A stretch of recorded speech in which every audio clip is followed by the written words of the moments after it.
Hello students, today's session is regarding second chapter air pollution. In previous session we completed the topic like causes of air pollution, effects. Today's session we are going to study about particulate matter PM, about PM collector. We are going to study about two different types of collector based on two different principles, which is cyclone separator and electrostatic precipitator. So ಇವತ್ತಿನ ಸೆಷನಲ್ಲಿ ಇಷ್ಟು ಟಾಪಿಕ್ಸನ್ನು ನಾವು cover ಮಾಡ್ತೀವಿ. ಮೊದಲನೇದಾಗಿ ನಾವು particulate matter ಬಗ್ಗೆ ನಾವು ನೋಡ್ತಾ ಇದ್ದೀವಿ. ಆಲ್ರೆಡಿ ನಾವು ನಿನ್ನೆ ಪ್ರೀವಿಯಸ್ ಸೆಷನಲ್ಲಿ ಕ್ಲಾಸಸ್ಸಲ್ಲಿ ಏರ್ ಪೊಲ್ಯೂಟೆಂಟ್ಸ್ ಬಗ್ಗೆ ಸ್ಟಡಿ ಮಾಡಿದ್ದೀವಿ. ಮತ್ತೆ ಯಾಕೆ ಪರ್ಟಿಕ್ಯುಲೇಟ್ ಮ್ಯಾಟರ್ಸ್ ಬಗ್ಗೆ ಸ್ಟಡಿ ಮಾಡಬೇಕು, ಏನಿದು, what kind of pollutants these are. ತುಂಬ ಸ್ಪೆಸಿಫಿಕ್ ಆಗಿ ತುಂಬ ಡೇಂಜರಸ್ ಆಗಿರೋದ್ರಿಂದ, ಇದರಲ್ಲಿ ರಿಸ್ಕ್ ಜಾಸ್ತಿ ಇರೋದ್ರಿಂದ ಖಂಡಿತ ಇದನ್ನು ಮತ್ತೆ ನಾವು ನೋಡ್ತಾ ಇದ್ದೀವಿ ಸಿಲೆಬಸ್ಸಲ್ಲಿ. ಮತ್ತೆ ಇದನ್ನು ಎಂಡಲ್ಲಿ ಆ್ಯಡ್ ಮಾಡಿದ್ದಾರೆ, ಚಾಪ್ಟರ್ ಎಂಡಲ್ಲಿ. ಸೊ ಏನು ಪರ್ಟಿಕ್ಯುಲೇಟ್ ಮ್ಯಾಟರ್ ಅನ್ನೋದನ್ನು ನೋಡೋಣ. ನಾವು ಪರ್ಟಿಕ್ಯುಲೇಟ್ ಮ್ಯಾಟರ್ ಇದೆಯಲ್ಲ, it is mixture of solid and liquid particles which are suspended in air. So you can see that they are very, as per the definition you can see that they are microscopic. Particulate matter is microscopic. ಅಂದ್ರೆ ಅರ್ಥ they are very small in size.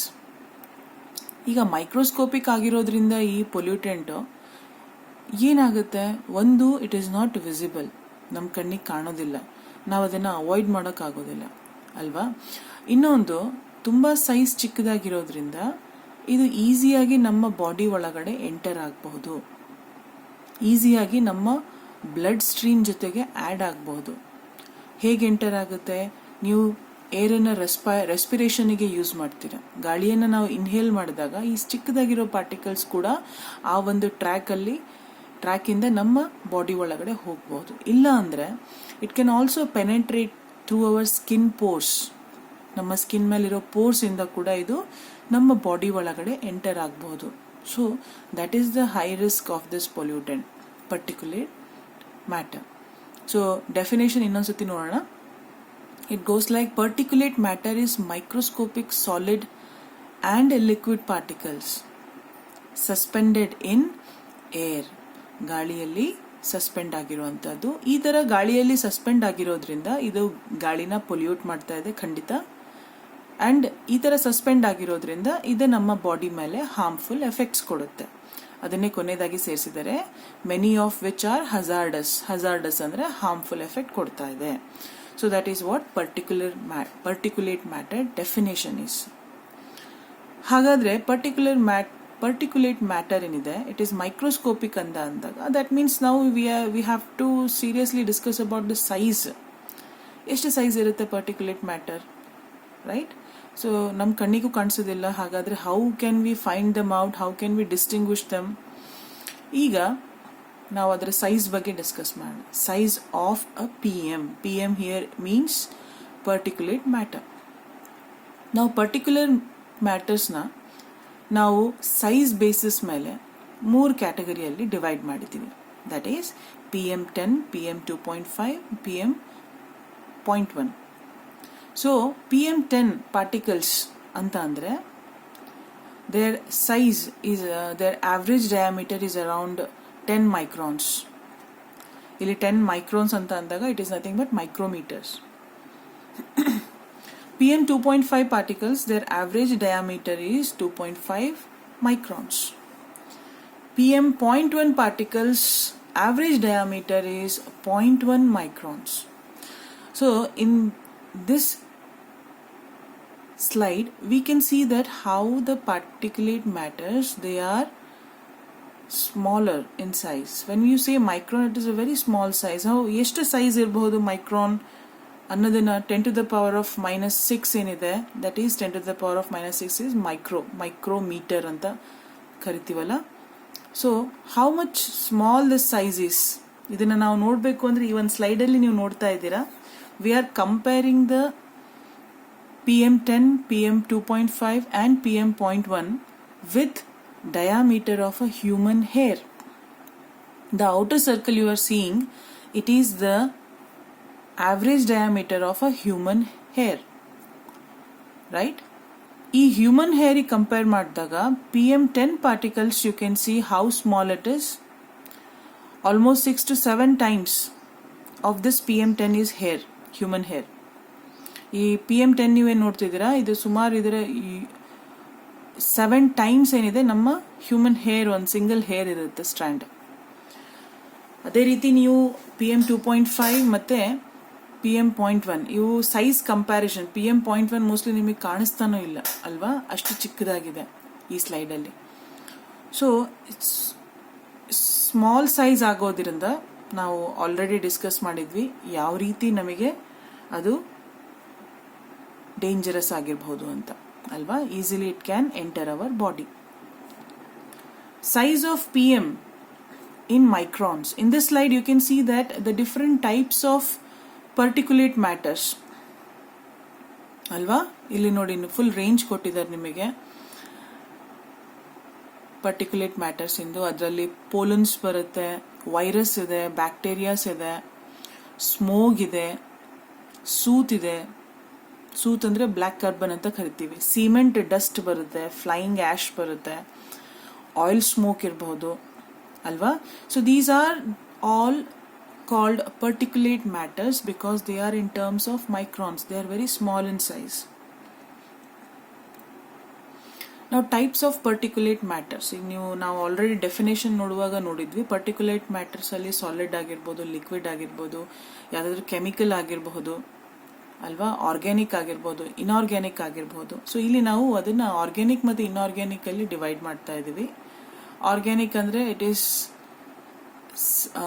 generated from animal or it is generated from plants. Inorganic andre which are not living things alva.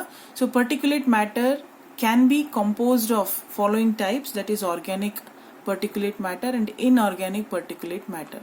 So organic PM andre yavadu, organic PM alli namige pollens barutte. Yen pollens andre they are the fine dust like particles alva. Pollens are the fine dust-like particles which are produced by plants. ಅದು ಬಿಟ್ರೆ ನಮಗೆ dust mites ಅಂತ ಬರುತ್ತೆ. Dust mites are the small insects that are present in a dust. So ಇದೇನು ನೀವು picture ನೋಡ್ತಾ ಇದ್ದೀರಾ, they are the things which are in golden, appears in golden, light golden colour, they are the dust mites. ಈ picture ನೀವೇನು ನೋಡ್ತಿದ್ದೀರಾ, this is the microscopic picture of dust mites in a cotton cloth, right. ನೀವು ಮನೆಯಲ್ಲಿ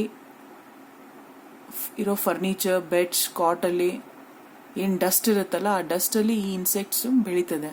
so these are called dust mites. Fungi, bacteria and animal allergens, right. So fungi, bacteria, they are also very small in terms of microns they are alva. So they are also considered as particulate matters which are organic particulate matters. Animal allergens, ನಿಮಗೆಲ್ಲ ಮನೆಯಲ್ಲಿ ಯಾರಾದರೂ ನಿಮ್ಮ ಮನೆಯಲ್ಲಿ ಯಾರಾದರೂ allergy ಇರುವಂತಹ patients ಇದ್ರೆ ನಿಮಗೆ ಗೊತ್ತಾಗುತ್ತೆ ದಟ್ ಎನಿಮಲ್ಸ್ ಇಂದ, ಅವುಗಳ ಹೇರ್ಸ್ ಇಂದ ಮತ್ತೆ ಅವುಗಳ ಬಾಡಿಯಲ್ಲಿರೋ ಪ್ಯಾರಾಸೈಟ್ಸ್ ಇಂದ ಕೂಡ ಏನಾಗುತ್ತೆ, allergies create ಆಗುತ್ತೆ. Because they are so small in size, when you touch them they can be carried from animal body to your respiratory system or on your body surface, and for them it is very easy to enter your body through your hair pores on your skin ಅಲ್ಲ. ತುಂಬ ಸುಲಭವಾಗಿ ನಮ್ಮ skin ಇಂದ ನಮ್ಮ body ಒಳಗಡೆ enter ಆಗ್ಬೋದು. Because ನಮ್ಮ ಬಾಡಿಯಲ್ಲಿ ಪೋರ್ಸ್ ಇದೆಯಲ್ಲ, ಅದರದ್ದು ಆವ್ರೇಜ್ ಡಯಾಮೀಟರೇ ನಮಗೆ 200 ಮೈಕ್ರೋನ್ಸ್ ಏನೋ ಇರ್ತದೆ. ಸೊ ಈಸಿಯಾಗಿ ಇದು ಪರ್ಟಿಕ್ಯುಲೇಟ್ ಮ್ಯಾಟರ್ ನಮ್ಮ ಸ್ಕಿನ್ ಒಳಗಡೆ ಎಂಟ್ರಿ ಆಗ್ಬಹುದು. ಅದು ಬಿಟ್ಟರೆ ಇನ್ಆರ್ಗ್ಯಾನಿಕ್ ಪಾರ್ಟಿಕಲ್ಸ್ ಇದೆ ಪರ್ಟಿಕ್ಯುಲೇಟ್ ಮ್ಯಾಟರ್ಸ್ ಅಲ್ಲಿ. ಇನ್ಆರ್ಗ್ಯಾನಿಕ್ ಅಲ್ಲಿ ನಮಗೆ ಸ್ಯಾಂಡ್, ಡಸ್ಟ್ ಬರುತ್ತೆ, ಧೂಳಿದೆ, ಮಣ್ಣಿಂದು, ಮರಳಿಂದು, ರೈಟ್. ಮತ್ತು ಕೆಮಿಕಲ್ಸ್ ಕೂಡ ಬರ್ಬೋದು, ಸಲ್ಫೇಟ್, ನೈಟ್ರೇಟ್, ಇಲ್ಲಾಂದ್ರೆ ಮೆಟಲ್ ಪೀಸಸ್ ಕೂಡ ಬರ್ಬೋದು. ಸೊ ಫ್ಯಾಕ್ಟ್ರೀಸಲ್ಲಿ ಪ್ರೊಡಕ್ಷನ್ ಮಾಡುವಾಗ, ಕ್ರಷಿಂಗ್ ಮಾಡುವಾಗ ಮೆಟಲ್ಸ್ ಪೀಸಸ್ ಏನಿದೆಯಲ್ಲ, that can also be suspended in air. So cadmium, copper, nickel, zinc ಇವೆಲ್ಲ ಕೂಡ ಗಾಳಿಯಲ್ಲಿ ನಮಗೆ ಸಣ್ಣ ಸಣ್ಣ ಟ್ರೇಸಸ್, ಪೀಸಸ್ ಸಿಗುತ್ತೆ, which are again particulate matters. Smoke ಆಗಿರ್ಬೋದು, ಸೂತ್ ಅಂತ ಕರಿತೀವಿ. ಸೂತ್ ಅಂದರೆ black carbon, unburnt carbon pieces in the air ಅಲ್ವಾ. So these are all organic particulate matters. ಈಗ ನೋಡೋಣ ಒಂದು standard level of particulate matter ಎಷ್ಟಿರುತ್ತೆ. ಖಂಡಿತ ನಾವು ಅದನ್ನು 100% ರೆಡ್ಯೂಸ್ ಮಾಡೋಕ್ಕಾಗೋದಿಲ್ಲ, ಬಟ್ ಎಷ್ಟು ಮಟ್ಟಕ್ಕೆ ಪರ್ಟಿಕ್ಯುಲೇಟ್ ಮ್ಯಾಟರ್ ಇದ್ದರೆ ಅದು ನಮಗೆ ಡೇಂಜರಸ್ ಅಲ್ಲ. So what is the standard quantity? 10 PM ಇದೆಯಲ್ಲ, ದಟ್ ಈಸ್ 10 ಮೈಕ್ರಾನ್ಸ್ ಇರೋ ಪರ್ಟಿಕ್ಯುಲೇಟ್ ಮ್ಯಾಟರ್ ಇದೆಯಲ್ಲ, ಅದರದ್ದು ಕಾನ್ಸಂಟ್ರೇಷನ್ ಎಷ್ಟಿರಬೇಕು ಅಂದರೆ 1 ಕ್ಯೂಬಿಕ್ ಸೆಂಟಿಮೀಟರಲ್ಲಿ ಇಟ್ ಶುಡ್ ಬಿ 10 ಮೈಕ್ರೋಗ್ರಾಮ್ಸ್. ಅದೇ ರೀತಿ 2.5 ಪರ್ಟಿಕ್ಯುಲೇಟ್ ಮ್ಯಾಟರ್ ಇದೆಯಲ್ಲ, ಇದರದ್ದು ಕಾನ್ಸಂಟ್ರೇಷನ್ ಬಂದ್ಬಿಟ್ಟು 60 micron grams. That should be present in 1 centimeter cube. ಈಗ 1 ಸೆಂಟಿಮೀಟರ್ ಕ್ಯೂಬ್ ಏರ್ ಅಂದರೆ ಎಷ್ಟು? Approximately it is 1.2 kg. 1 centimeter cube ವಾಲ್ಯೂಮಲ್ಲಿ ಎಷ್ಟು ಗಾಳಿ ಇರುತ್ತೆ? ಸುಮಾರು ಅದ್ರ ಮಾಸ್ ಬಂದ್ಬಿಟ್ಟು 1.2 kg of air will be there. ಹಾಗಾದರೆ ಇದರ ಅರ್ಥ 1.2 kg ಗಾಳಿಯಲ್ಲಿ 100 ಮೈಕ್ರೋಗ್ರಾಮ್ಸ್ ನಮಗೆ 10 PM ಇರಬೇಕು. ಹಾಗೆ 60 ಮೈಕ್ರೋಗ್ರಾಮ್ಸ್ ನಮಗೆ 2.5 PM ಇರಬೇಕು. ಹಾಗಿದ್ರೆ this sets the standard level of particulate matter. ಹಂಗಾದ್ರೆ ಸೇಫ್ ಅಂತ ಅರ್ಥ, ನಮಗೆ ಯಾವುದೇ ರೀತಿಯಾದ ತೊಂದರೆ ಮಾಡೋದಿಲ್ಲ. ಬಟ್ ಈಗಿರೋ ಪರಿಸ್ಥಿತಿಯಲ್ಲಿ ನೀವು ಅಬ್ಸರ್ವ್ ಮಾಡಿದರೆ, ಪಿಕ್ಚರ್ ನೀವು ನೋಡ್ತಿದ್ರೆ ಕೆಲವೊಂದು popular cities in India, right? It can be Delhi, Chennai, Calcutta or Bombay. Illi ನೀವು pollution, you can see how the visibility is affected by these particulate matters. Visibility ನೀವು observe ಮಾಡ್ತಿದ್ದೀರಾ ಅಲ್ವಾ? ಇದು mist ಅಲ್ಲ, ಇದೇನಿದು? This is fog.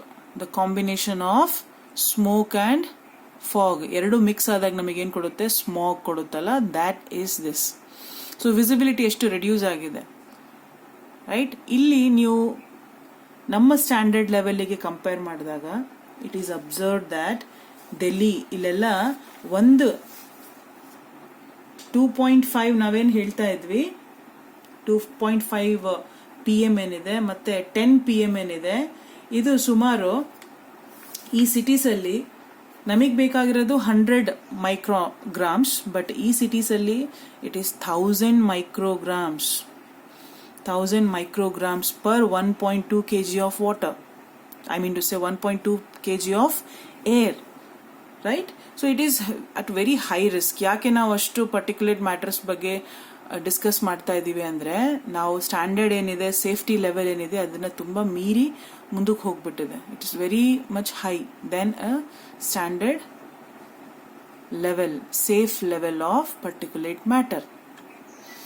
So what are the causes of particulate matters? Particulate matters ನಮಗೆ ಎಲ್ಲಿಂದ produce ಆಗುತ್ತೆ? So it can be from power plants, the different types of power plants where we are converting energy. ಅದು hydro power plant ಆಗಿರ್ಬೋದು, thermal ಹೀಟಿಂದ power plant ಏನಾಗಿರ್ಬೋದು, ಇಲ್ಲಾಂದರೆ it can also be nuclear power plants ಆಗಿರ್ಬೋದು. Factories ಇದೆ, ಬೇರೆ ಬೇರೆ factories ಇದೆ. ಫರ್ಟಿಲೈಸರ್ ಫ್ಯಾಕ್ಟ್ರಿ, ಟೆಕ್ಸ್ಟೈಲ್ ಇಂಡಸ್ಟ್ರಿ ಆಗಿರ್ಬೋದು, ಪೇಪರ್ ಫ್ಯಾಕ್ಟ್ರಿ ಆಗಿರ್ಬೋದು, ರೈಟ್? ಆ್ಯಂಡ್ ಮೂರನೇದು ಬಂದ್ಬಿಟ್ಟು ಕನ್ಸ್ಟ್ರಕ್ಷನ್ ವರ್ಕಲ್ಲಿ ಡಸ್ಟ್ ಪ್ರೊಡ್ಯೂಸ್ ಆಗುತ್ತಲ್ಲ, ಅದು. ಅನ್ಪೇವ್ಡ್ ರೋಡ್ಗಳು ಇನ್ನೂ ಕಚ್ಚಾ ರೋಡ್ ಇರುತ್ತೆ, ಸಿಮೆಂಟ್ ರೋಡ್ ಆಗಿರಲ್ಲ, ಕಾಂಕ್ರೀಟ್ ರೋಡ್ ಆಗಿರಲ್ಲ. ಅಲ್ಲಿ ನೀವು ನೋಡ್ತೀರಾ, ನೀವು ಬೈಕಲ್ಲಿ ಹೋದರೆ ಅಥವಾ ನೀವು ಗಾಡಿಯಲ್ಲಿ ಹೋದಾಗ ತುಂಬ ಧೂಳು ಹಾರುತ್ತೆ, ಡಸ್ಟ್ ಪಾರ್ಟಿಕಲ್ಸ್ ಹಾರುತ್ತೆ ಅಲ್ವಾ? ಅನ್ಪೇವ್ಡ್ ರೋಡ್ ಅಂತ ಕರಿತೀವಿ. Burning garbages in open. So ಗಾರ್ಬೇಜಲ್ಲಿ ಏನಾಗುತ್ತೆ? You are also throwing plastics, you are also throwing papers, all different types of chemicals can be liberated in air when you burn garbage in open. Aerosols ಅಂತ ಇದೆ. ಏರೋಸೆಲ್ಸ್ ಅಂದರೆ sprays ನಾವೇನು use ಮಾಡ್ತೀವಿ. Spray ಏನು ಮಾಡುತ್ತೆ? ತುಂಬ ಸಣ್ಣ ಸಣ್ಣ ಲಿಕ್ವಿಡ್ ಪಾರ್ಟಿಕಲ್ಸನ್ನು ಗಾಳಿಯಲ್ಲಿ ಬಿಡುತ್ತೆ. ಇದೇನಾಗುತ್ತೆ? These particulate matters they exist in the environment for a very long time. And ಇದ್ರದ್ದು ಒಂದು ಕ್ಯಾರೆಕ್ಟರಿಸ್ಟಿಕ್ ಏನಂದರೆ, ತುಂಬ ಚಿಕ್ಕದಾಗಿರೋದ್ರಿಂದ ತುಂಬ ಹಗುರವಾಗಿರುತ್ತೆ. ಸೊ ಎಲ್ಲೋ ಒಂದು ಕಡೆ ಪರ್ಟಿಕ್ಯುಲೇಟ್ ಮ್ಯಾಟರ್ ಜನರೇಟ್ ಆಗ್ತಿದೆ ಅಂದರೆ ಅದು ಅಲ್ಲೇ ಇರೋದಿಲ್ಲ, ಅದು ಗಾಳಿಯಲ್ಲಿ ಏನಾಗುತ್ತೆ ಒಂದು ಕಡೆಯಿಂದ ಇನ್ನೊಂದು ಕಡೆ ಕ್ಯಾರಿ ಆಗುತ್ತಾ ಹೋಗುತ್ತೆ ಅಲ್ವಾ. So these pollutant can be easily carried from one place to other. So ನೋಡ್ತಾ ಇದ್ದೀರಾ, ಪವರ್ ಪ್ಲಾಂಟ್ಸ್ ಇದೆ, different factories you can see, industries, they all are in some process, all are generating particulate matters when they burn fossil fuels, when they crush some metal ಅಲ್ವಾ. ಈ cases ಈ ಟೈಮಲ್ಲಿ ನಮಗೆ ಏನಾಗುತ್ತೆ, particulate matters ಅಲ್ಲಿಂದ liberate ಆಗುತ್ತೆ. you can see in the picture it is burning of garbage in open. So you can see garbage ಅಲ್ಲಿ there is no differentiation, all the things they are put together ಅಲ್ವಾ. So ಖಂಡಿತ ಇಲ್ಲಿ chemicals ಆಗಿರ್ಬೋದು, carbon monoxide, sulphur dioxide, nitrous oxide ಇವೆಲ್ಲ ಅಂತೂ liberate ಆಗುತ್ತೆ. ಜೊತೆಗೆ ಪಾಲಿಮರ್ಸ್ನ, ಪ್ಲಾಸ್ಟಿಕ್ಸನ್ನ burn ಮಾಡೋದ್ರಿಂದ ಇದರಲ್ಲಿ ನಿಮಗೆ ತುಂಬ ಟಾಕ್ಸಿಕ್ ಕೆಮಿಕಲ್ಸ್ ಏನಾಗ್ಬೋದು, ಗಾಳಿಯಲ್ಲಿ ಲಿಬರೇಟ್ ಆಗ್ಬೋದು. ಪಕ್ಕದಲ್ಲಿ ಏರೋಸೆಲ್ಸ್ ನೋಡ್ತಾ ಇದ್ದೀರಾ, ಏರೋಸೆಲ್ಸ್ ಯೂಸ್ ಮಾಡೋದ್ರಿಂದ ನೀವೇನು ಮಾಡ್ತಿದ್ದೀರಾ, ಸಣ್ಣ ಸಣ್ಣ ಲಿಕ್ವಿಡ್ ಪಾರ್ಟಿಕಲ್ಸನ್ನು ನೀವು ಗಾಳಿಯಲ್ಲಿ ಲಿಬರೇಟ್ ಮಾಡ್ತಾ ಇದ್ದೀರಾ, ಗಾಳಿಯಲ್ಲಿ ಬಿಡ್ತಾ ಇದ್ದೀರಾ. ಇದು ಕೂಡ they are also very small in size, so they are not visible, easily you can inhale them. ಯಾಕೆ ನಾವು ಪೆಸ್ಟಿಸೈಡ್ಸ್ನ, ಇನ್ಸೆಕ್ಟಿಸೈಡ್ಸ್ನ ಮನೇಲಿ ಕೂಡ ಪೆಸ್ಟ್ ಕಂಟ್ರೋಲ್ ಮಾಡುವಾಗ ಯಾಕೆ ಅಷ್ಟು ನಾವು ಸೇಫ್ಟಿ ಮೆಷರ್ಸ್ನ ಫಾಲೋ ಮಾಡಬೇಕು ಅಂದರೆ, ಬಿಕಾಸ್ ಆ ಪಾರ್ಟಿಕಲ್ಸ್ ಏನಾಗುತ್ತೆ ನಮ್ಮ ಸುತ್ತಮುತ್ತ ಗಾಳಿಯಲ್ಲೇ ಇರ್ತದೆ ಅಲ್ವಾ. Until they are carried away they will be present there only. So that is the reason why we should avoid aerosols ಅಂತ ನಾವು ಹೇಳ್ತೀವಿ. ಈ ಪರ್ಟಿಕ್ಯುಲೇಟ್ ಮ್ಯಾಟರ್ಸ್ ಏನಾಗುತ್ತೆ ಅಂದರೆ ಗಾಳಿಯಲ್ಲಿ ಬೆರೆತಾಗ ಒಂದು ಸನ್ಲೈಟನ್ನು it will not allow to enter into the troposphere. That is why visibility ಕಡಿಮೆ ಯಾಕಾಗುತ್ತೆ ಅಂದರೆ ವಿಸಿಬಿಲಿಟಿ ಅದಕ್ಕೆ ಕಡಿಮೆ ಆಗೋದು ಅಲ್ವಾ. ವಿಸಿಬಿಲಿಟಿ ಕಡಿಮೆ ಆಗೋದ್ರಿಂದ ನಮಗೆ ಏನಾಗುತ್ತೆ, ಸೋಲಾರ್ ಎನರ್ಜಿ ಸರಿಯಾಗಿ ಅರ್ತ್ ಸರ್ಫೇಸಿಗೆ ಸಿಗದೇ ಇರೋದ್ರಿಂದ ಬೇರೆ ಹಜಾರ್ಡಸ್ ಎಫೆಕ್ಟ್ ಕೂಡ ನಾವು ನೋಡಬಹುದು. ರೈಟ್. ಕನ್ಸ್ಟ್ರಕ್ಷನ್ ವರ್ಕ್ ನೋಡ್ತಾ ಇದ್ದೀರಾ, ಎಷ್ಟು ಧೂಳು ಕನ್ಸ್ಟ್ರಕ್ಷನ್ ವರ್ಕಲ್ಲಿ ಕೂಡ ನಾವು ಜನರೇಟ್ ಮಾಡ್ತಾ ಇದ್ದೀವಿ. So these small dust particles they are also particulate matters. And unpaved roads ನೋಡ್ತಾ ಇದ್ದೀರಾ, which are not constructed, right. So ಅವಾಗ ಕೂಡ ನಮಗೆ we are creating dust there. What are the effects of health, effects on health, right. So short term exposure ಏನು ಮಾಡುತ್ತೆ, ನಮಗೆ headache ಆಗಿರ್ಬೋದು, dizziness ಆಗಿರ್ಬೋದು, ಈ ಥರದ ಎಫೆಕ್ಟ್ಸನ್ನು ಕೊಡುತ್ತೆ ಅಲ್ವಾ. Eyes, nose and throat irritation ಕೊಡುತ್ತೆ. ಮತ್ತು ಅಸ್ತಮಾ ಅನ್ನುವಂತಹ ರೆಸ್ಪಿರೇಟರಿ ಡಿಸಾರ್ಡರ್ನ ಅದು ಲಾಂಗ್ ಟರ್ಮ್ ಎಕ್ಸ್ಪೋಜರ್ ಏನು ಮಾಡುತ್ತೆ, ಅಸ್ತಮಾ, ಕಾರ್ಡಿಯೋವ್ಯಾಸ್ಕ್ಯುಲರ್ ಅಥವಾ ಕಾರ್ಡಿಯೋ ಪಲ್ಮನರಿ ಡಿಸೀಸಸ್ನ, ಬ್ರಾಂಕೈಟಿಸ್, ಲಂಗ್ ಕ್ಯಾನ್ಸರ್, ಈ ಥರದ ಡಿಸಾರ್ಡರ್ನ ನಮಗೆ ಪರ್ಟಿಕ್ಯುಲೇಟ್ ಮ್ಯಾಟರ್ ಏನು ಮಾಡುತ್ತೆ, ಶಾರ್ಟ್ ಟರ್ಮ್ ಮತ್ತು ಲಾಂಗ್ ಟರ್ಮ್ ಎಕ್ಸ್ಪೋಜರ್ ನಮ್ಮ ಹೆಲ್ತ್ ಮೇಲೆ ಈ ರೀತಿ ಎಫೆಕ್ಟ್ ಮಾಡುತ್ತೆ. ಸೊ ಡೈರೆಕ್ಟ್ಲಿ ಅದು ನಮ್ಮ ರೆಸ್ಪಿರೇಟರಿ ಟ್ರ್ಯಾಕಿಂದ ನಮ್ಮ ಬಾಡಿ ಒಳಗೆ ಹೋಗಿ ರೆಸ್ಪಿರೇಟರಿ ಡಿಸಾರ್ಡರ್ಸ್ ಲಂಗ್ಸ್ ಮೇಲೆ ಎಫೆಕ್ಟ್ ಮಾಡ್ಬೋದು, ಡೆಪಾಸಿಟ್ ಆಗ್ಬೋದು ಲಂಗ್ಸಲ್ಲಿ ಹೋಗ್ಬಿಟ್ಟು ಅಲ್ವಾ. Because they are very small. ಎಷ್ಟು ಸ್ಮಾಲ್ ಪರ್ಟಿಕ್ಯುಲೇಟ್ ಮ್ಯಾಟರ್ ಇರುತ್ತೋ ಅಷ್ಟು ಡೀಪ್ ಅದು ನಮ್ಮ ಬಾಡಿ ಒಳಗಡೆ ಹೋಗ್ಬೋದು. And these matters when they are present in our body they harm the living tissues in our body. So ಅವಾಗ ಏನಾಗುತ್ತೆ, ಲಂಗ್ಸ್ ಕ್ಯಾನ್ಸರ್ ಆಗಿರ್ಬೋದು, ನರ್ವ್ಸ್ ಡಿಸಾರ್ಡರ್ ಆಗಿರ್ಬೋದು, ಇವೆಲ್ಲ ನಾವು ನೋಡ್ತೀವಿ. So what R the effects on environment? Soil nutrient reduce ಆಗೋದು, acidic water, acid ರೈನಿಂದ acidic ವಾಟರಲ್ಲಿ ಎಸಿಡಿಕ್ ಕಂಟೆಂಟ್ ಜಾಸ್ತಿ ಆಗೋದು. ಎಕೋಸಿಸ್ಟಮಲ್ಲಿ ಸೈಕಲ್ಸ್ ಇದೆ, ತುಂಬ ಡಿಫ್ರೆಂಟ್ ಸೈಕಲ್ಸ್ ಇದೆ, ಆ ಸೈಕಲ್ಸ್ ಬ್ರೇಕ್ ಆಗಬಹುದು ಅಲ್ವಾ. ನಮ್ಮ ಎಕೋಸಿಸ್ಟಮ್ ಸ್ಪಾಯ್ಲ್ ಆಗುತ್ತೆ, ವಿಸಿಬಿಲಿಟಿ ಕಡಿಮೆ ಆಗುತ್ತೆ. ಆಮೇಲೆ ಈ ಒಂದು ಆಸಿಡ್ ರೈನ್ ಆಗಿರ್ಬೋದು ಅಥವಾ ಈ ಒಂದು ಸ್ಮೋಗ್ ಏನು ಕ್ರಿಯೇಟ್ ಆಗುತ್ತೆ, ಇದರಿಂದ ಮಟೀರಿಯಲ್ಸ್ ಡ್ಯಾಮೇಜ್ ಆಗ್ಬೋದು. ಲೈಕ್ ಮಟೀರಿಯಲ್ಸಲ್ಲಿ ನಾವು ಕ್ವಾಲಿಟಿ ಆಫ್ ಮೆಟಲ್ಸ್ ಆಗಿರ್ಬೋದು, ರೈಟ್.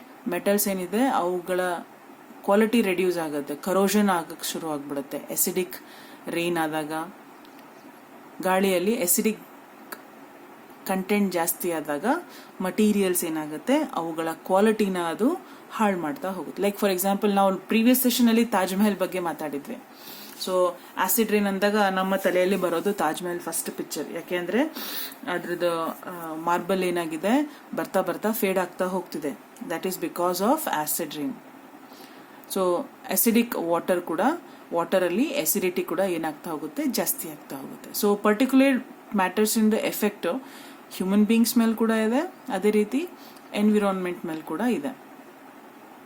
ಸೊ ಹಾಗಾದ್ರೆ ಏನ್ ಮಾಡ್ಬೇಕು ನಾವು? ಈ ಪರ್ಟಿಕ್ಯುಲೇಟ್ ಮ್ಯಾಟರ್ಸ್ ಅನ್ನ ನಾವು ಅವಾಯ್ಡ್ ಮಾಡಬೇಕು ಅಂತ ಅಂದ್ರೆ, ನಾವೀಗ ತಾನೇ ಕಾಸಸ್ ಎಲ್ಲ ನೋಡಿದ್ವಿ, ಫ್ಯಾಕ್ಟ್ರೀಸ್, ಪವರ್ ಪ್ಲಾಂಟ್ಸ್ ಆಗಿರ್ಬೋದು, ಅಥವಾ ಡೊಮೆಸ್ಟಿಕ್ ಆಕ್ಟಿವಿಟೀಸ್ ಕೂಡ ಪರ್ಟಿಕ್ಯುಲೇಟ್ ಮ್ಯಾಟರ್ಸ್ನ ಜನರೇಟ್ ಮಾಡುತ್ತೆ. ಸೊ ಏನ್ ಮಾಡಬೇಕು? ಇವುಗಳನ್ನ ನಾವು ಗಾಳಿಯಲ್ಲಿ ಬಿಡೋಕ್ಕಿಂತ ಮುಂಚೆ, ದ ಎಕ್ಸಾಸ್ಟ್ ಗ್ಯಾಸಸ್, ಇದನ್ನ ಗಾಳಿಯಲ್ಲಿ ಬಿಡೋಕ್ಕಿಂತ ಮುಂಚೆ ನಾವು ಈ ಪರ್ಟಿಕ್ಯುಲೇಟ್ ಮ್ಯಾಟರ್ಸ್ನ ಕಲೆಕ್ಟ್ ಮಾಡಿಕೊಂಡ್ರೆ ಅವಾಗ ಏನಾಗುತ್ತೆ, ಖಂಡಿತ ಗಾಳಿಯಲ್ಲಿ ಇವುಗಳ ಕಾನ್ಸಂಟ್ರೇಷನ್ ಕಡಿಮೆ ಆದಾಗ ನಾವು ಅದೇ ಸೇಫ್ಟಿ ಲೆವೆಲಲ್ಲಿ, ಸ್ಟ್ಯಾಂಡರ್ಡ್ ಲೆವೆಲಲ್ಲಿ ಏರನ್ನ ಮೇಂಟೈನ್ ಮಾಡ್ಬೋದು, ಏರ್ ಕ್ವಾಲಿಟಿನ ಮೇಂಟೈನ್ ಮಾಡ್ಬೋದು. So particulate matters, there are different types of particulate matters. ನೀವು ಬ್ಯಾಗ್ ಹೌಸ್ ಫಿಲ್ಟರ್ಸ್ ನೋಡ್ತಾ ಇದ್ದೀರಾ, ಇದು ಕೂಡ ಏನ್ ಮಾಡುತ್ತೆ, ಪರ್ಟಿಕ್ಯುಲೇಟ್ ಮ್ಯಾಟರ್ಸ್ನ ಫಿಲ್ಟರ್ ಮಾಡುತ್ತೆ. This is called bag house filter. ಇದರಲ್ಲಿ ನಮಗೆ ಯೂಶುವಲಿ ನಾವೇನ್ ಫಿಲ್ಟರ್ಸ್ ಇರುತ್ತಲ್ಲ, ಫಿಲ್ಟರ್ ಬ್ಯಾಗ್ಸ್ನ ಯೂಸ್ ಮಾಡ್ತಾರೆ, ಅದಕ್ಕೆ ನಾವು ಇದನ್ನ ಬ್ಯಾಗ್ ಹೌಸ್ ಫಿಲ್ಟರ್ ಅಂತ ಕರಿತೀವಿ. ಮತ್ತೆ ಸೆಕೆಂಡ್ ಟೈಪ್ ಇದೆ ಕಾರ್ಟ್ರೇಜ್ ಕಲೆಕ್ಟರ್ಸ್. ಕಾರ್ಟ್ರೇಜ್ ಕಲೆಕ್ಟರ್ಸ್ ಅಂದ್ರೆ ಇದು ನೀವು ವೆಹಿಕಲ್ ಕಾರ್ಟ್ರೇಜ್ ಕಲೆಕ್ಟರ್ ನೋಡ್ತಾ ಇದ್ದೀರಾ, ಇದರಲ್ಲಿ ಕಾರ್ಟ್ರೇಜ್ ಇರುತ್ತೆ which collects the small dust particles or small particulate matters. Wet scrubbers ಇದೆ, ಇದು ನೀವು ನೋಡ್ತಾ ಇರೋ ಪಿಕ್ಚರ್, ಇದು ಕೂಡ ಯಾವುದೋ ಫ್ಯಾಕ್ಟ್ರಿಯಲ್ಲಿ ವೆಟ್ ಸ್ಕ್ರಬರ್ PM ಕಲೆಕ್ಟರ್ನ ಯೂಸ್ ಮಾಡಿದ್ದಾರೆ. ಸೊ ಇದರಲ್ಲಿ ಹೆಂಗ್ ವರ್ಕ್ ಆಗುತ್ತೆ ಅಂದ್ರೆ, ನೀವೇನು ಅನ್ಪೊಲ್ಯೂಟೆಡ್ ಏರ್ ಇದೆಯಲ್ಲ ಅದನ್ನ ನೀವು ಯಾವಾಗ ಈ ವೆಟ್ ಸ್ಕ್ರಬರ್ ಒಳಗೆ ಕಳಿಸ್ತೀರಾ, ಮೇಲೆ ನೀವು ನೋಡ್ತಾ ಇದ್ದೀರಾ ಲಿಕ್ವಿಡ್ ಸ್ಪ್ರೇ ಆಗ್ತಾ ಇದೆ. ಸೊ ಪರ್ಟಿಕ್ಯುಲೇಟ್ ಮ್ಯಾಟರ್ನ ವೆಟ್ ಮಾಡಿಬಿಟ್ಟು ಅದನ್ನ ಕೆಳಗಡೆ at the base it is deposited. ಈ ತರ ನಾವೇನ್ ಮಾಡ್ತೀವಿ, ವೆಟ್ ಸ್ಕ್ರಬರ್ಸ್ ಅಲ್ಲಿ ಪೊಲ್ಯೂಟೆಂಟ್ಸ್ ನ ಕಲೆಕ್ಟ್ ಮಾಡ್ತಾ ಹೋಗ್ತೀವಿ. ಲಾಸ್ಟ್ ಸೈಕ್ಲೋನ್ ಸೆಪರೇಟರ್ ಮತ್ತೆ ಎಲೆಕ್ಟ್ರೋಸ್ಟಾಟಿಕ್ ಪ್ರೆಸಿಪಿಟೇಟರ್ ಅಲ್ವಾ. So there are different kinds of dust collectors ಅಥವಾ ಪರ್ಟಿಕ್ಯುಲೇಟ್ ಮ್ಯಾಟರ್ ಕಲೆಕ್ಟರ್ಸ್. ಅದರಲ್ಲಿ ನಮ್ಮ ಸಿಲೆಬಸ್ ಅಲ್ಲಿ ಇರುವಂತದ್ದು ಲಾಸ್ಟ್ ಎರಡು ಇದೆಯಲ್ಲ, ಸೈಕ್ಲೋನ್ ಸೆಪರೇಟರ್ ಮತ್ತೆ electrostatic precipitator. These two are in our syllabus. ನಾವು let us study about these two things ಅಲ್ವಾ. ಏನ್ ಸೈಕ್ಲೋನ್ ಸೆಪರೇಟರ್ ಮತ್ತೆ ಎಲೆಕ್ಟ್ರೋಸ್ಟಾಟಿಕ್ ಪ್ರೆಸಿಪಿಟೇಟರ್ ಅಂತ ನೋಡಿದ್ರೆ ಅಲ್ಲಿಗೆ ಇವತ್ತಿನ ಸೆಷನ್ ನಮ್ದು ಕಂಪ್ಲೀಟ್ ಆಗ್ತದೆ. So what is cyclone separator? Now this is a picture of a natural cyclone, real cyclone, which is taken from satellite, and you can see that why cyclone concept it is used here. What happens when this happens, right? Cyclone create ಆದಾಗ ನೀವು ನೋಡ್ತಾ ಇದ್ದೀರಾ ಎಲ್ಲ particles ಏನಾಗ್ತಿದೆ, ಒಂದೇ circle ಅಲ್ಲಿ spin ಆಗ್ತಾ ಹೋಗ್ತದೆ. ಸೊ ಸಮಥಿಂಗ್ ಲೈಕ್ ದಿಸ್, ಈ ತರದ ಕಾನ್ಸೆಪ್ಟ್ ಅನ್ನ ನಮ್ಮ ಸೈಕ್ಲೋನ್ ಸೆಪರೇಟರ್ ಇದರಲ್ಲಿ, ದಟ್ ಈಸ್ ಕಲೆಕ್ಟರ್ ಅಲ್ಲಿ ಯೂಸ್ ಮಾಡಿದ್ದಾರೆ. So the main principle of cyclone separator is inertia. Principle of cyclone separator is inertia ಅಲ್ವಾ. So it removes particulate matter from air ಆಗಿರ್ಬೋದು, gas ಆಗಿರ್ಬೋದು, ಅಥವಾ ಲಿಕ್ವಿಡ್ ಆಗಿರ್ಬೋದು. ನೀವು ನೋಡ್ತಾ ಇದ್ದೀರಲ್ಲ ಪಿಕ್ಚರ್ಸ್ ಎಲ್ಲ, ಇದು ಬೇರೆ ಬೇರೆ ಸೈಕ್ಲೋನ್ ಸೆಪರೇಟರ್ಸ್ ಇಂದು. You can see the pictures. Yes, ಏನ್ ಅಬ್ಸರ್ವ್ ಮಾಡ್ತಿದ್ದೀರಾ ಎಲ್ಲಾ ಪಿಕ್ಚರ್ಸ್ ಕಂಪೇರ್ ಮಾಡಿದಾಗ? ಸೊ ಈ ಸೈಕ್ಲೋನ್ ಸೆಪರೇಟರ್ ಏನಿದೆ, they are in specific shape, conical shape ಅಲ್ಲಿ ನೀವು ನೋಡ್ತಾ ಇದ್ದೀರಾ ಅಲ್ವಾ. ಎಲ್ಲಾ ಸೈಕ್ಲೋನ್ ಸೆಪರೇಟರ್ಸ್ ಕೋನಿಕಲ್ ಶೇಪ್ ಅಲ್ಲೇ ಇರುತ್ತೆ. ಈ ಕೋನಿಕಲ್ ಶೇಪ್ ಕೂಡ ಬಹಳ ಇಂಪಾರ್ಟೆಂಟ್, ಯಾಕಂದ್ರೆ ಈ ಒಂದು ಕೋನ್ಸ್ ಒಳಗಡೆ ವಿ ಆರ್ ಕ್ರಿಯೇಟಿಂಗ್ ಸೈಕ್ಲೋನ್ಸ್. ಇದ್ರ ಒಳಗಡೆ ನಾವು ಸೈಕ್ಲೋನ್ಸ್ ಅನ್ನ ಕ್ರಿಯೇಟ್ ಮಾಡಿದ್ದೀವಿ. ಏನು ಲೋವರ್ ಪೈಪ್ಸ್ ಇದೆಯಲ್ಲ ಅದ್ರ ಒಳಗಿಂದ ನಮಗೆ ಪೊಲ್ಯೂಟೆಂಟ್ ಏರ್ ಒಳಗೆ ಹೋಗ್ತಾ ಇದೆ. ಮೇಲೊಂದು ಪೈಪ್ ಇದೆಯಲ್ಲ ಅದರಿಂದ ನಮಗೆ ಪ್ಯೂರ್ ಏರ್, ಕ್ಲೀನ್ ಏರ್ ಏನಾಗುತ್ತೆ ಹೊರಗೆ ಬರ್ತಾ ಇದೆ. ಸೊ ಈ what is the mechanism? You can see here mechanism ನೀವು ಇಲ್ಲಿ ನೋಡ್ತಾ ಇದ್ದೀರಾ. ಪೊಲ್ಯೂಟೆಡ್ ಏರ್ ಏನಾಗಿದೆ, ಇದು ಸೈಕ್ಲೋನ್ ಸೆಪರೇಟರ್ ಒಳಗೆ ಹೋದಾಗ ಅಲ್ಲಿ ಸೈಕ್ಲೋನ್ ಅನ್ನ ನಾವು ಕ್ರಿಯೇಟ್ ಮಾಡ್ತಾ ಇದ್ದೀವಿ. ಒಂದು ರೊಟೇಷನಲ್ ಎಫೆಕ್ಟ್ ಅನ್ನ ನಾವು ಕ್ರಿಯೇಟ್ ಮಾಡ್ತೀವಿ ಅಲ್ವಾ. ಸೊ ಫಸ್ಟಿಗೆ ನೋಡೋಣ ದಟ್ ಇದರಲ್ಲಿ ನಾವು ಯಾವುದೇ ರೀತಿ ಫಿಲ್ಟರ್ಸ್ನ ಯೂಸ್ ಮಾಡ್ತಾ ಇಲ್ಲ. So without using any kind of filters, we are removing particulate matter from either air or either gas or liquid stream also. Liquid ಅಲ್ಲಿ ನಾವು ಪರ್ಟಿಕ್ಯುಲೇಟ್ ಮ್ಯಾಟರ್ಸ್ನ ತೆಗಿಬೇಕು ಅಂದ್ರೆ ಅದನ್ನ ನಾವು ಹೈಡ್ರೋಸೈಕ್ಲಾನ್ಸ್ ಅಂತ ಕರಿತೀವಿ. ಅದೇ ಗ್ಯಾಸಸ್ ಅಲ್ಲಿ ತೆಗಿಬೇಕು ಅಂದ್ರೆ ನಾವು ಅದನ್ನ ಗ್ಯಾಸ್ ಸೈಕ್ಲಾನ್ಸ್ ಅಂತ ಕರಿತೀವಿ. ಓಕೆ ಸ್ಟೂಡೆಂಟ್ಸ್, ಸೊ ಇಲ್ಲೇನಾಗುತ್ತೆ ನೀವು ನೋಡ್ತಾ ಇದ್ದೀರಾ ಒಂದು ರೊಟೇಷನಲ್ ಎಫೆಕ್ಟ್ ಮತ್ತೆ ಗ್ರಾವಿಟಿ ಇದೆಲ್ಲ it plays a very important role here. ನಾವು particulate matter that is present in air, ಇಲ್ಲೇನಾಗ್ತಿದೆ, it rotates with a very high speed in a conical container. ಈ conical container ಒಳಗಡೆ ಕೋನ್ ಶೇಪ್ ಅಲ್ಲಿ ಇದೆಲ್ಲ, ಈ container ಒಳಗಡೆ ತುಂಬಾ ಹೈ ಸ್ಪೀಡ್ ಅಲ್ಲಿ ಏನಾಗುತ್ತೆ, ಏರ್ ರೊಟೇಟ್ ಆಗ್ಲಿಕ್ಕೆ ಶುರು ಆಗುತ್ತೆ. ಅಂಡ್ ದಟ್ ಈ this cone is itself called cyclone. ಆ ಕೋನಿಕಲ್ ಕಂಟೈನರ್ ಇದೆಯಲ್ಲ ಅದಕ್ಕೆ ನಾವು ಸೈಕ್ಲಾನ್ ಅಂತ ಕರಿತೀವಿ. ಈ ಸೈಕ್ಲಾನ್ ಅಲ್ಲಿ ಏನಾಗುತ್ತೆ, ಪೊಲ್ಯೂಟೆಡ್ ಏರ್ ರೊಟೇಟ್ ಆಗ್ಲಿಕ್ಕೆ ಶುರು ಆಗುತ್ತೆ. Right. So this air flows in helical pattern. Helical pattern ಅಲ್ಲಿ ರೊಟೇಟ್ ಆಗ್ಲಿಕ್ಕೆ ಶುರುವಾದಾಗ ಮೇಲ್ ನೋಡ್ತಾ ಇದ್ದೀರಾ ಕೋನ್ ವೈಡ್ ಆಗಿದೆ, ಅದೇ ಕೆಳಗೆ ಬಂದಂಗೆ ಕೋನ್ ಇನ್ ದ ಡಯಾಮೀಟರ್ ಏನಾಗ್ತಾ ಹೋಗುತ್ತೆ, ಕಡಿಮೆ ಆಗ್ತಾ ಹೋಗುತ್ತೆ. So when it is wide at the top and narrow at the bottom, ಇದೇನಾಗುತ್ತೆ ಅಂದ್ರೆ ಯಾಕೆ ಮಾಡ್ತಾರೆ ಹಿಂಗೆ ಅಂದ್ರೆ, ಬಿಕಾಸ್ ಫೈನಲಿ ಏನಾಗಬೇಕು, ಆ ಏರ್ ಏನಿದೆ it should create a straight stream through the centre of the cyclone. So cyclones ಹೆಂಗಿರುತ್ತೆ, ನ್ಯಾಚುರಲ್ ಸೈಕ್ಲಾನ್ಸ್ ಅಷ್ಟೇ ಅಲ್ವಾ, ಸುಳಿ ಇದ್ದಾಗ ಸುಳಿ ಏನಾಗುತ್ತೆ, ಮಧ್ಯದಲ್ಲಿ ಏನಾಗಿರುತ್ತೆ, it will B straight line. So ನೀವು ಈ ಡಯಾಗ್ರಾಮ್ ಅಲ್ಲಿ ರೆಡ್ ಕಲರ್ ಆರೋ ಮಾರ್ಕ್ ನೋಡ್ತಾ ಇದ್ದೀರಾ, which is directed upwards.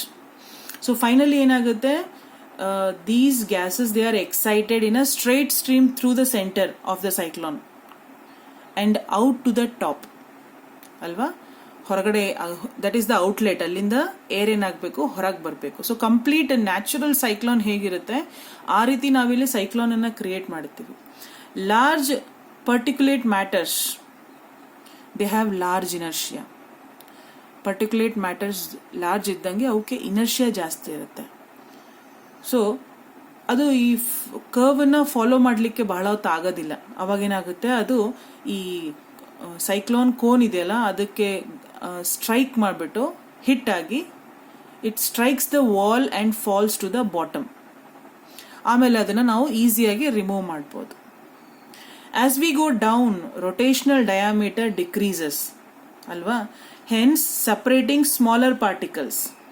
So bigger particulate matters are removed at the top, and as we go down, that is the small diameter created in the cone, that is to help to remove small particulate matters. So that is how these particulate matters are removed. Okay, so ಮೊದಲನೇ cyclone separator ಏನಿದೆ, ಇದು device ಏನಿದೆ, this was patented by American engineer John M. in 1885. John M.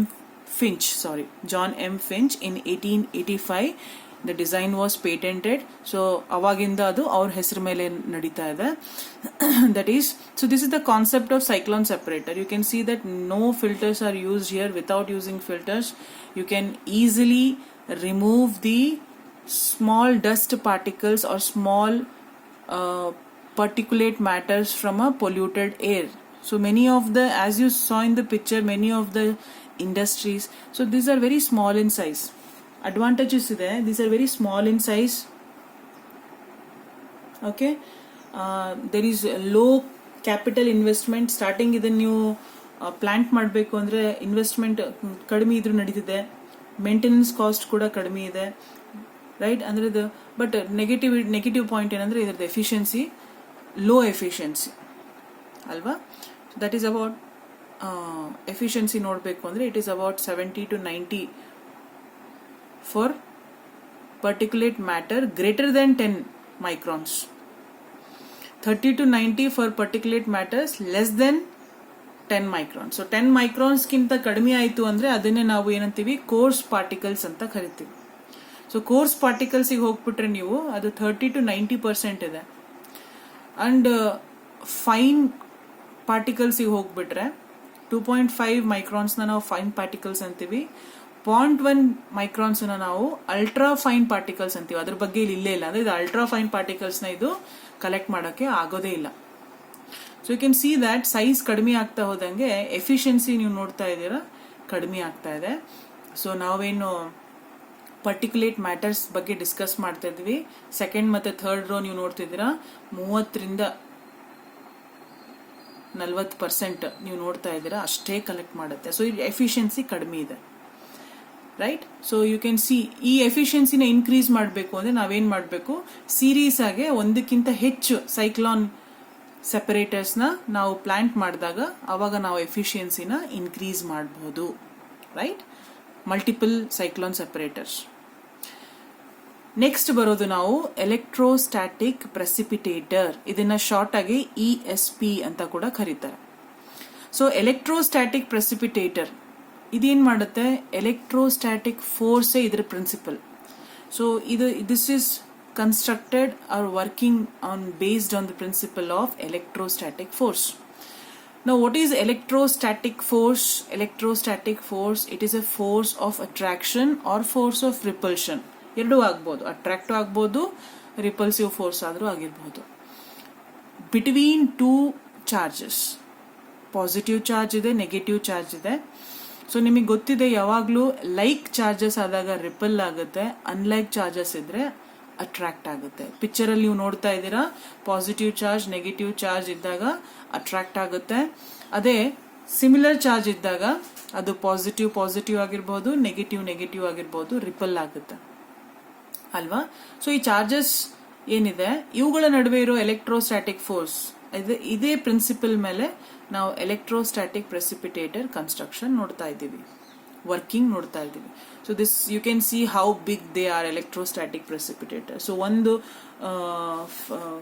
Disadvantage ಇದೆ, they need a large space and they need a large capital investment, right. ಹಾಗಾಗಿ small scale ಇಂಡಸ್ಟ್ರೀಸ್ಗೆ ಇದು plant ಮಾಡಲಿಕ್ಕೆ ಸ್ವಲ್ಪ ಕಷ್ಟ ಆಗುತ್ತೆ, ಅಲ್ಲಿ ಇನ್ಸ್ಟಾಲ್ ಮಾಡಲಿಕ್ಕೆ ಕಷ್ಟ ಆಗುತ್ತೆ.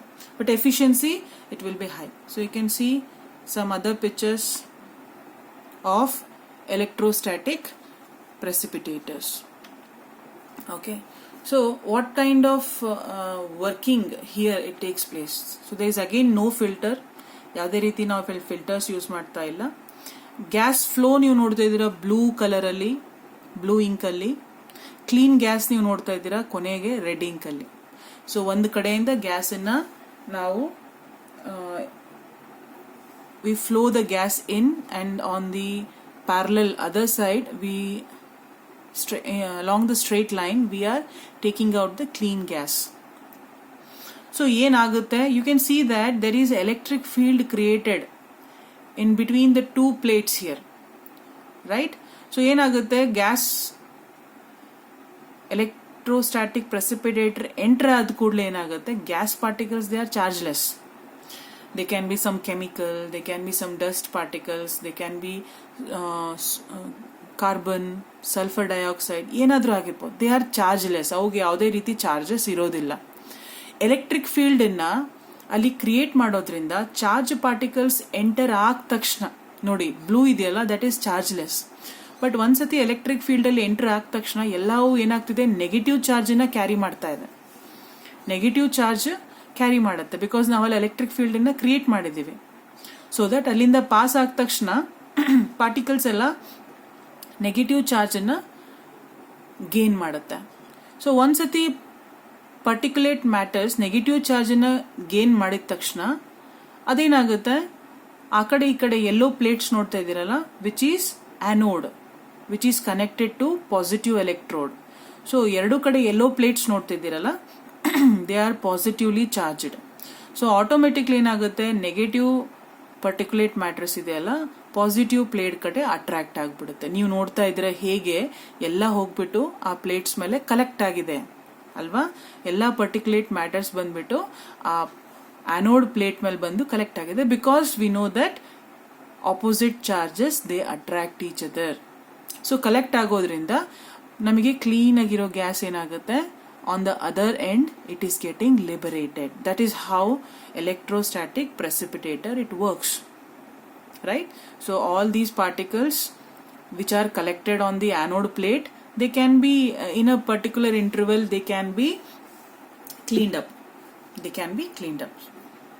So this again, this electrostatic precipitator, it was first time patented by Frederick Gardner Cottrell in 1908 ಅಲ್ಲಿ ಫಸ್ಟ್ ಡಿಸೈನ್ ಪೇಟೆಂಟ್ ಮಾಡಿಸಿದ್ರು. ಪೇಟೆಂಟ್ ಮಾಡಿಸಿದ್ಮೇಲೆ ನಿಮಗೆಲ್ಲ ಗೊತ್ತಿದೆ, nobody can design the same thing without giving the royalty to the person. So its function, this complete design, it functions on charging particles in the gas stream. So ಏನು gas stream ಇದೆ ಅದರಲ್ಲಿರೋ ಪಾರ್ಟಿಕಲ್ಸ್ನ charge ಮಾಡೋದು, ಇದೇ ಇದ್ರದ್ದು function ಅಲ್ವಾ. So ಈ charged particles ಏನಾಗುತ್ತೆ, positive electrode ಕಡೆ ಅಟ್ರಾಕ್ಟ್ ಆಗಿ ಅಲ್ಲಿ ಹೋಗ್ಬಿಟ್ಟು ಡೆಪಾಸಿಟ್ ಆಗುತ್ತೆ, ರೈಟ್. ಇದನ್ನ ಉಲ್ಟಾನೂ ಕೂಡ ಮಾಡ್ಬೋದು, ರೈಟ್. ಇದನ್ನ ನಾವು ರಿವರ್ಸು ಕೂಡ ಮಾಡ್ಬೋದು. ಅಂದರೆ ಯೆಲ್ಲೋ ಪ್ಲೇಟ್ಸ್ ಇದೆಯಲ್ಲ, ಅದನ್ನ ನೆಗೆಟಿವ್ ಮಾಡಿಬಿಟ್ಟು ಬರ್ತಿರೋ ಪರ್ಟಿಕ್ಯುಲೇಟ್ ಮ್ಯಾಟರ್ಸ್ನ ಪಾಸಿಟಿವ್ ಅಲ್ಲಿ ಚಾರ್ಜ್ ಕೂಡ ಮಾಡ್ಬೋದು, ಹಾಗೂ ಮಾಡ್ಬೋದು. ಇಲ್ಲಿ ಕಾನ್ಸೆಪ್ಟ್ ಏನು ಪರ್ಟಿಕ್ಯುಲೇಟ್ ಮ್ಯಾಟರ್ಸ್ ಇದೆ ಅದಕ್ಕೆ ನೀವು ಪಾಸಿಟಿವ್ ಚಾರ್ಜ್ ಆದರೂ ಕೊಡಿ, ನೆಗೆಟಿವ್ ಚಾರ್ಜ್ ಆದರೂ ಕೊಡಿ, ಇದು ಫೈನಲಿ ಹೋಗ್ಬಿಟ್ಟು ಮತ್ತೆ ಅಲ್ಲಿ ಆಪೋಸಿಟ್ ಚಾರ್ಜ್ ಇರುವಂತಹ ಪ್ಲೇಟ್ ಮೇಲೆ ಹೋಗಿ ಡೆಪಾಸಿಟ್ ಆಗಬೇಕು. ಆ ಎಲೆಕ್ಟ್ರೋಸ್ಟ್ಯಾಟಿಕ್ ಕಾನ್ಸೆಪ್ಟನ್ನು ಇಲ್ಲಿ ಯೂಸ್ ಮಾಡಿದ್ದಾರೆ, ರೈಟ್. ಈಗ ಇದ್ರದ್ದು ಎಫಿಷಿಯನ್ಸಿ ನೀವು ಕಂಪೇರ್ ಮಾಡಿದಾಗ ಸೈಕ್ಲೋನ್ ಸೆಪರೇಟರ್ಗಿಂತ ಎಲೆಕ್ಟ್ರೋಸ್ಟ್ಯಾಟಿಕ್ ಪ್ರೆಸಿಪಿಟೇಟರ್ ಏನಾಗುತ್ತೆ, ಎಫಿಷಿಯನ್ಸಿ ಜಾಸ್ತಿ ಆಗುತ್ತೆ. ಯಾಕೆ ಅಂದರೆ ಅಲ್ಲಿ ನೀವು ಇನರ್ಷಿಯಾ ಮೇಲೆ ಡಿಸೈನನ್ನು ಪ್ಲ್ಯಾನ್ ಮಾಡಿದ್ದೀರಾ, ಇಲ್ಲಿ ಬಂದ್ಬಿಟ್ಟು ನೀವು ಚಾರ್ಜಸ್ ಮೇಲೆ ಡಿಸೈನ್ನ ಪ್ಲ್ಯಾನ್ ಮಾಡ್ತೀರಾ. ಇಲ್ಲಿ ಏನಾಗುತ್ತೆ, ಎಷ್ಟೇ ಸ್ಮಾಲ್ ಆಗಿದ್ರು ಪಾರ್ಟಿಕಲ್ ಅದನ್ನು ರಿಮೂವ್ ಮಾಡಲಿಕ್ಕೆ ನಮಗೆ ಏನಾಗುತ್ತೆ, ಈಸಿಯಾಗಿ ನಾವು ಅದನ್ನು ಚಾರ್ಜ್ ಮಾಡಿಬಿಟ್ಟು ಕಲೆಕ್ಟ್ ಮಾಡ್ಕೊಬೋದು ಅಲ್ವಾ.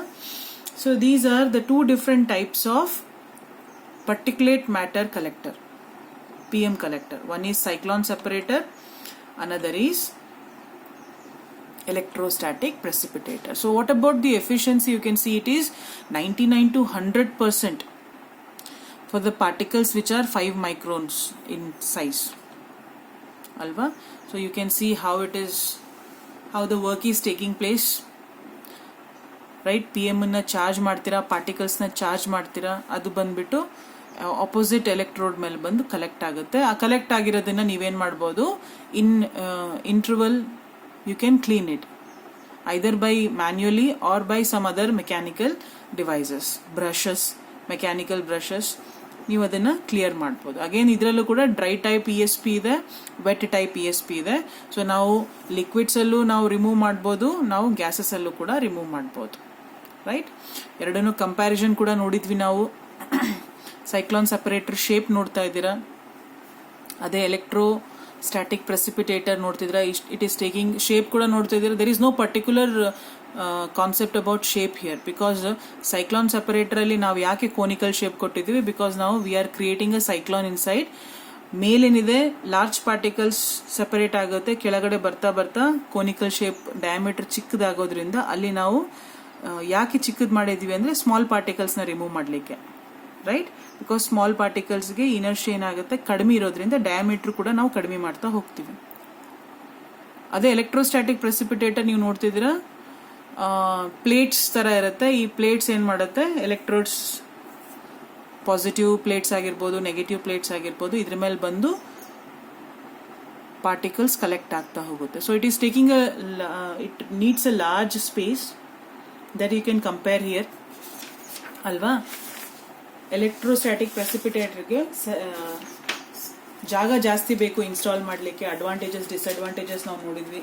ಜಾಗ ಜಾಸ್ತಿ ಮಾಡಬೇಕು, ಕ್ಯಾಪಿಟಲ್ ಇನ್ವೆಸ್ಟ್ಮೆಂಟ್ ಜಾಸ್ತಿ ಇರುತ್ತೆ ಅಲ್ವಾ, ಬಟ್ ಎಫಿಷಿಯನ್ಸಿ ಕೂಡ ಜಾಸ್ತಿ ಇರುತ್ತೆ. So what is course outcome, today's outcome ಅಂತ ಹೇಳ್ಬೋದು. ಇವತ್ತು ನಾವೇನು PPT ನೋಡಿದ್ವಿ, ಇದ್ರದ್ದು ಔಟ್ಕಮ್ ಏನು, ಏನೇನು ಗೊತ್ತಿರಬೇಕು ನಮಗೆ. ಪರ್ಟಿಕ್ಯುಲೇಟ್ ಮ್ಯಾಟರ್ ಅಂದರೆ ಏನು, they are the microscopic solid ಅಥವಾ liquid substances which are present in air which are harmful for living or non-living organisms. Types of particulate matters, organic ಆಗಿರ್ಬೋದು, inorganic ಆಗಿರ್ಬೋದು, ಅಥವಾ ಬೇಸ್ಡ್ ಆನ್ ಸೈಜಲ್ಲಿ ನೋಡಿದರೆ ನಾವು 3 ಟೈಪ್ಸ್ ನೋಡಿದ್ವಿ. That is course particles, fine particles ಮತ್ತು ultra fine particles. ಆಯಿತಾ?